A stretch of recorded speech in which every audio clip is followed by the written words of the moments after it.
प्रधानमंत्री नरेंद्र मोदी ने लखनऊ में भारत रत्न अटल बिहारी वाजपेयी की 101वीं जयंती पर राष्ट्रीय प्रेरणा स्थल का उद्घाटन किया। इस अवसर पर उन्होंने कहा कि बिना भेदभाव गरीबों तक योजना को पहुंचाना ही सच्चा सेकुलरिज्म है।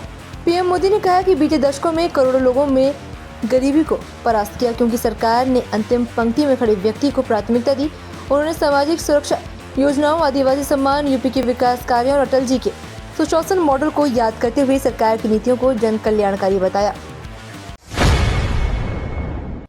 Uttar Pradesh power corporation limited ने प्रीपेड स्मार्ट मीटर उपभोक्ताओं को बिजली बिल एसएमएस के जरिए भेजने की व्यवस्था शुरू की। नवंबर का बिल भेजते हुए विभाग ने बताया कि गलत मोबाइल नंबर होने पर 1912 हेल्पलाइन या डिवीजन काउंटर पर नंबर अपडेट कराया जाए। एसएमएस से बैलेंस अलर्ट भी मिलेगा, जिससे समय पर रिचार्ज आसान होगा। प्रीपेड उपभोक्ताओं को टैरिफ में 2% छूट दी जा रही है। प्रदेश में अब तक 56 लाख स्मार्ट मीटर लगाए जा चुके हैं, जिनमें 36 लाख प्रीपेड हैं। उत्तर प्रदेश में अब टोकन फंडिंग का दौर खत्म होने जा रहा है। विधानसभा में अनुपूरक बजट पर चर्चा के दौरान मुख्यमंत्री योगी आदित्यनाथ ने कहा कि विकास योजनाओं को अब एकमुश्त 40 से 50% बजट जारी किया जा रहा है। इसे काम तेजी से पूरा हो सके। उन्होंने बताया कि प्रदेश में 81 मेडिकल कॉलेज हो चुके हैं और नो रेफरल नीति लागू की जा रही है। सीएम ने कहा कि 2047 के विकसित भारत लक्ष्य के लिए यूपी ठोस वित्तीय रणनीति पर काम कर रहा है। विकसित यूपी विजन के लिए 58 लाख से ज्यादा लोगों ने सुझाव दिए हैं। उत्तर प्रदेश अब बीमारू राज्य की टैक्स से बाहर निकलकर फेयरलेस बिजनेस का ग्लोबल मॉडल बन रहा है। विधानसभा में अनुपूरक बजट पर चर्चा के दौरान मुख्यमंत्री योगी आदित्यनाथ ने कहा कि यूपी अब सिर्फ इज ऑफ डूइंग बिजनेस नहीं, बल्कि ट्रस्ट ऑफ फेयरलेस बिजनेस का केंद्र है। उन्होंने बताया कि राज्य की जीएसडीपी 12.88 लाख करोड़ से बढ़कर 35 से 36 लाख करोड़ रुपए पहुंच चुकी है, जबकि प्रति व्यक्ति आय 3 गुना हुई। कृषि विकास दर 18% तक पहुंच है। 81 मेडिकल कॉलेज कार्यरत है। निवेश से 60 लाख रोजगार सृजित हुए हैं। भारत के नियंत्रक एवं महालेखा परीक्षक ने उत्तर प्रदेश के व्यावसायिक शिक्षा विभाग की कार्यप्रणाली पर गंभीर सवाल उठाए। 2024-25 की रिपोर्ट के अनुसार विभाग स्वीकृत बजट का पूरा उपयोग नहीं कर सका और 402.24 करोड़ रुपए समय पर वित्त विभाग को वापस नहीं किए, जो वित्तीय अनुशासन का उल्लंघन है। जुलाई 2024 में 300 करोड़ का अनुपूरक अनुदान लेने के बावजूद धन खर्च नहीं हुआ। दस्तकार प्रशिक्षण योजना, मेगा आईटीआई और मुख्यमंत्री शिक्षुता प्रोत्साहन योजना जैसी योजनाएं ठप रही, जिससे सरकारी संसाधनों के दुरुपयोग की स्थिति बनी।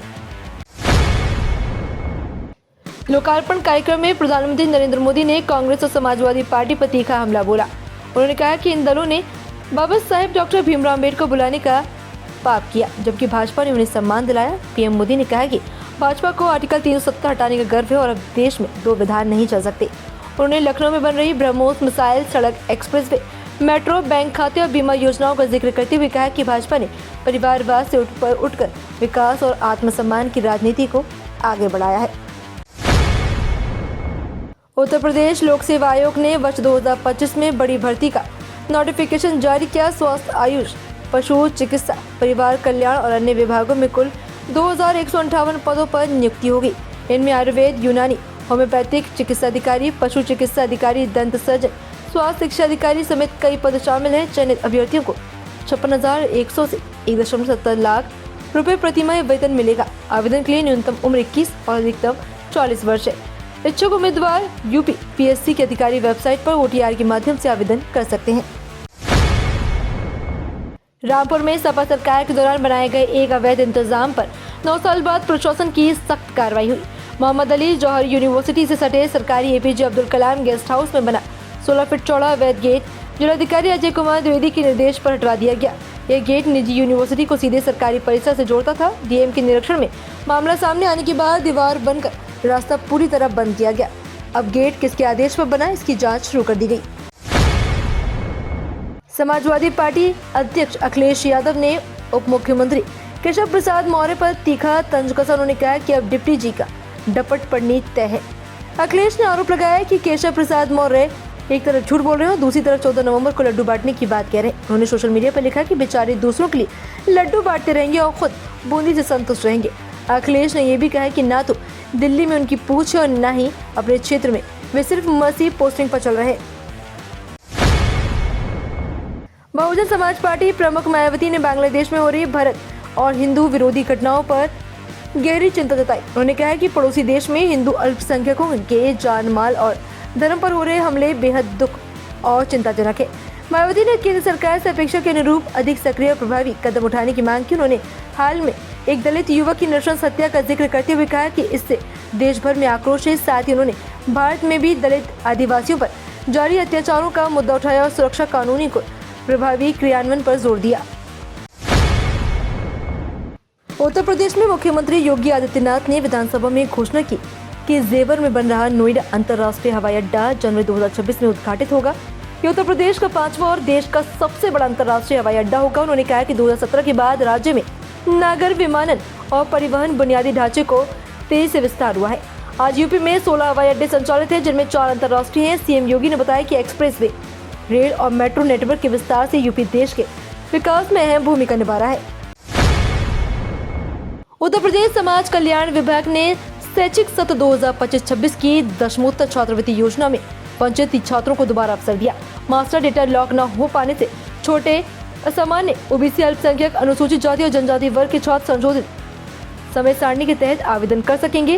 राज्य मंत्री असीम अरुण ने बताया कि इसमें प्रक्रिया पारदर्शी होगी।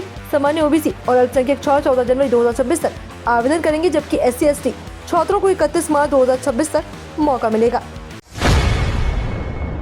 अरावली पर्वत श्रृंखला पर संकट को लेकर AMU के वैज्ञानिकों ने गंभीर चेतावनी दी है। उनका कहना है कि अरावली कमजोर हुई तो राजस्थान की रेतीली हवाएं दिल्ली, अलीगढ़ और पश्चिम यूपी की उपजाऊ भूमि की ओर बढ़ेंगी। इससे तापमान बढ़ेगा, जल संकट गहराएगा और जैव विविधता को भारी नुकसान होगा। भोपाल विशेषज्ञ प्रोफेसर अतीक अहमद के अनुसार अरावली मरुस्थल को रोकने की प्राकृतिक दीवार है। वन्य जीव विशेषज्ञों ने भी सैकड़ों प्रजातियों के विलुप्त होने का खतरा जताया है। पीलीभीत की टांडा बिजौसी में basmati seed processing facility centre के निर्माण को कैबिनेट से मंजूरी मिल गई है। करीब 6 हेक्टेयर में बनने वाले इस केंद्र में उन्नत बीज तैयार किए जाएंगे, जिससे बासमती चावल का उत्पादन और निर्यात बढ़ेगा। जिले के लगभग 3 लाख किसान धान की खेती करते हैं, लेकिन बासमती का रकबा घट रहा था। नई सुविधा से किसानों को बेहतर बीज, उचित दाम और निर्यातकों से सीधा जुड़ाव मिलेगा, जिससे उनकी आय में वृद्धि होगी। उत्तर प्रदेश के अधिकांश हिस्सों में घने कोहरे का असर देखने को मिल रहा है, जिससे जनजीवन प्रभावित हो गया। कोहरे के कारण विजिबिलिटी बेहद कम हो गई और सड़क यातायात के साथ साथ ट्रेन सेवाएं भी प्रभावित हो रही हैं। मौसम विभाग ने प्रयागराज, कौशाम्बी, फतेहपुर, गोरखपुर, बस्ती, कुशीनगर, गोंडा, बहराइच, सीतापुर, मेरठ, सहारनपुर, अलीगढ़, आगरा समेत कई जिलों में भीषण कोहरे का अलर्ट जारी किया। IMD के अनुसार अगले 3 दिनों में न्यूनतम तापमान 2 से 3 डिग्री की गिरावट आ सकती है, जिससे कड़ाके की सर्दी बढ़ेगी। तो ये थी आज की 15 फटाफट खबरें। अगर आपको वीडियो पसंद आया तो वीडियो को लाइक, शेयर व कमेंट जरूर करें। धन्यवाद।